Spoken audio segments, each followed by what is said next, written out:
Biz ар дайым айтабыз го, Дубайда вариант көп депчи. Бүгүн жума күнү 8-9 жерде аукцион болот. Ар бир аукциондо 200-300дөн машина чыккан. Анан бир аукциондобуз. Мына бул катарга полный тяжелый люкстар чыгыптыр. Көрүңүздөрчү, кандай машиналар көрүп атасыздар. Tucson, Range Rover, GMC Yukon 570 Lexus, GMC.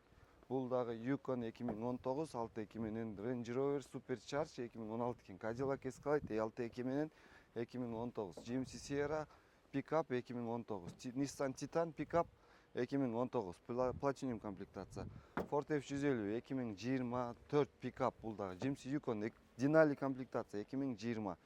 Так, Ford F150 Pickup 2025, 2019 жылкы Ford F150 Pickup.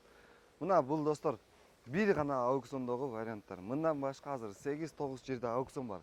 Кандай машина керек? Комментарийга жазыңыздар, достор. Биз сиздерге издеп, жакшысын тауып, пробеги азын, Carfax жеңилин алып беребиз. WhatsApp группага чыккан варианттарды карап, видеого лайк коюп, досторго, тааныштарга бөлүшүп туруңуздар. Биз Дубайдабыз.